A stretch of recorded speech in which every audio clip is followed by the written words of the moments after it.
Hey folks, what's happening, Roland? Well, today it's the 1st of March. Hey, it's almost my birthday, and it's Friday. It's Friday, the 1st of March. It's like, well, hey, and what a day.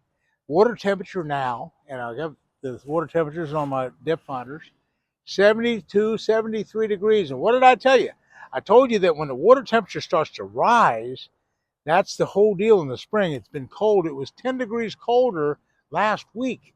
Now it's 10 degrees warmer. What does that mean? Hey, the fish are moving in. The fish are starting to hit artificials. The bigger fish are kind of coming in to spawn. All these wonderful things are happening. And that's what happened today. I tell you, today was just a special day. Let me just tell you about today. Today, I had this guy, WT, and we'd fished before, and it was just a great experience 2 years ago. We'd caught bass up to almost 7 pounds, and we caught quite a few. But today was a really special day because what he taught me, he showed me something brand new. And it's not really brand new. It's something that I wanted to do a long time ago, and I've been doing it some in the Everglades. I've been doing it some here on Headwaters. But WT is an expert. He's from Virginia. He's an expert with a fluke. Any color will work as long as it's like let's see, a green, what a green color? It's a watermelon seed fluke. Okay, let me show you what we got. Okay, this is so cool. And here's what WT used today. WT used this very rod. It's my rod. It's my favorite 7 foot. I just love this rod. It's this 8-to-1 Solace X. It's an XCS. That's an XCS reel. See the XCS Solace? Okay, brand new. It is 30-pound braid. Okay, hooking that up. This is really a cool deal. He hooked that up with a 4/0 EWG Gamakatsu hook. Okay, let me just show you how he rigged it. Comes through the top of it. And these are his flukes, by the way. He brought his own flukes. He's caught bass, all sorts of 7 and 8 pound bass in Virginia on these flukes. But anyway, it's kind of messed up. Probably not the best fluke. But anyway, it's all rigged up now. Okay, that's a 4/0 EWG hook. Now he also takes and puts a chartreuse spiket on the back. He has the spiket pins. Now you can also use the spiket die, and that's really a big deal. But he always dips the tail of that fluke in a spiket chartreuse die.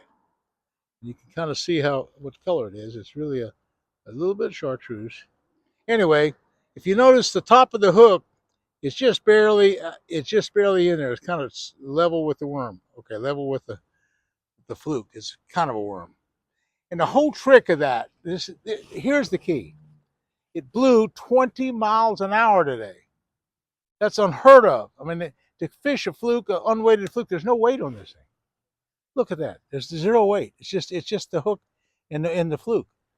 And to fish a 20-mile-an-hour wind and catch the 4 and 5 and 6 pound bass that he caught today on it, it's unheard of.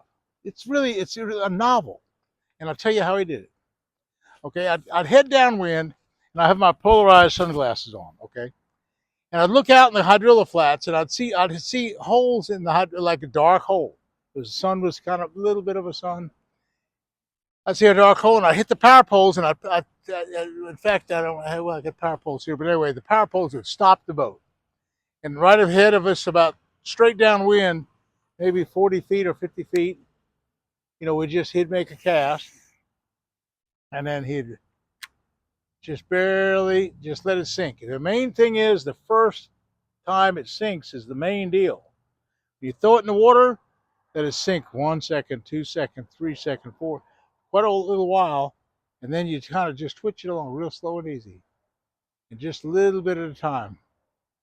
It's painstakingly slow. It's not a fast way of doing it. It's not like a chatterbait or a spinnerbait or a topwater deal. You're really working this thing slow. But what a reaction. I'm talking about a lot of fish. Okay, so again, if it were going downwind this way, I'd make a longer cast this way. Make a nice long cast. Put the rod in the strike position and hold it up at a 45 degrees so you can feel the fish. And he was a line watcher. WT's a line watcher. So he'd look at the line, and usually as it sinks down, you'd see it twitch just a little teeny bit. It wouldn't twitch much, just a tad. and he'd reel down and set the hook, and he'd have them. He must have caught, I don't know, 20-something bass today on the fluke. Now, we had shiners. Yeah, and we started off with shiners. We caught 4 5-pound bass and 4 or 5 more 4-pound bass and a 6-pound, a couple of 6. We had a good day on shiners. But we even had as good a day, and here's the point. We know that shiners are a big deal. We know that shiners catch the most fish. But today, the fluke did just as well. And that's saying something. Now, we did catch a lot of smaller fish on the fluke. One thing we don't do, when you take a big 6 or 7-inch shiner, you don't catch those little 10, 12-inch bass. You catch mainly 2-pound, 4-pound, 6-pound bass on shiners. So we didn't catch as many big bass percentage-wise. We caught a lot of little bass on the fluke, but still, we caught a lot of fish. We caught over 40 bass today. Making a nice long cast, letting it sink down in that hole. Just kind of barely twitch it along, let it sink, and just barely move it along. Keep your rod at a 45 or higher. Watch the line. Now, sometimes when the wind blows, you got to kind of go downwind with it and kind of hold the rod low, but still at a 45 or a 90-degree angle to the fish. And then when you feel the strike, reel it to them and set the hook. Anyway, work like clockwork. Now, today was a good day for me because today was my get well day. All week I've been suffering by some terrible. I had a stomach flu. Now, a stomach flu doesn't sound like much, but let me just tell you what happened 3 days ago. I went to a big deal with Pat Kelly here at the outdoor, it's Fellsmere headquarters. Went out to get some Chinese. It wasn't Chinese food. It was Mexican food. But anyway, I ate something bad. I don't know what it was or what kind of a flu I got. I got so sick that next day. I couldn't have stand up. I got dizzy. I threw up. I haven't thrown up or had any kind of problems in 5 or 6 years. But 2 nights or 3 nights ago, I was just sicker than a dog, and I just couldn't keep anything down. I didn't think I could fish. I did have 2 days off, so I kind of rested up a little bit. But yesterday I fished, and I was so dizzy. I got up in the boat, and I couldn't make the right decisions. I didn't know what I was doing. We really didn't catch very many fish, and I was apologizing to my guide party because, well, he caught a 7-pounder, and he caught a couple 5s. It was halfway good, but it wasn't real good. It was really kind of bad. Today I felt great. Today my stomach's all calm, no diarrhea, no stomach cramps, no nothing, and I feel like $1 million. And boy, we fished hard. We made good choices. We made great casts. We caught like 40-something bass. It was just a great day. Anyway, that's kind of what's happened this week. You know, the first part of the week was kind of funny because I was always talking about water temperature. And the water temperature, when it's in the 60s, particularly like 62 or 63, which it was the first part of the week, the fishing's slow. We caught them on shiners. We caught an 8-pounder one day and that kind of thing, but not a lot of fish. It just was a little bit tough. I just want to see something just on the camera. How many minutes is that? Let's see. It's 8 minutes. Okay. I just kind of checking. I don't know. I try to keep these YouTube what's happening Fridays. On Friday, I kind of keep like around a 10-minute deal, and I want to kind of know what it is. But anyway, except for the cold front, but the beautiful thing was my prediction for this week, and that was with warming water temperatures here in Florida. When the water's in the low 60s, it goes up into the low 70s, magical things happen. And that's exactly what happened today, and the fluke bite was great. If there hadn't been so much wind, we would have had a good topwater bite, possibly even a chatterbait bite.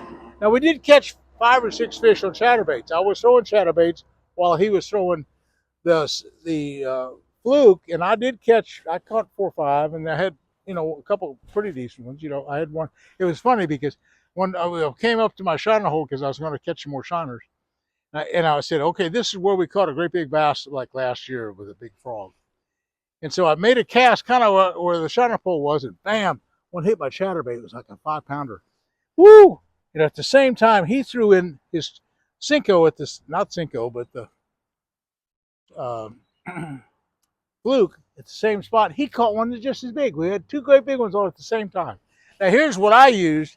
Let me just show you real quick. WT used the casting rod, What I used was a spinning rod. The difference was, with the spinning rod, I'm using a 20-pound test braid and the same 4/0 Gamakatsu hook and the same chartreuse colored worm. Well, it's not a worm, it's a fluke. And it says chartreuse tail again. Same deal. He dips it in the dye. And it's actually pretty effective. It's exactly the same combination.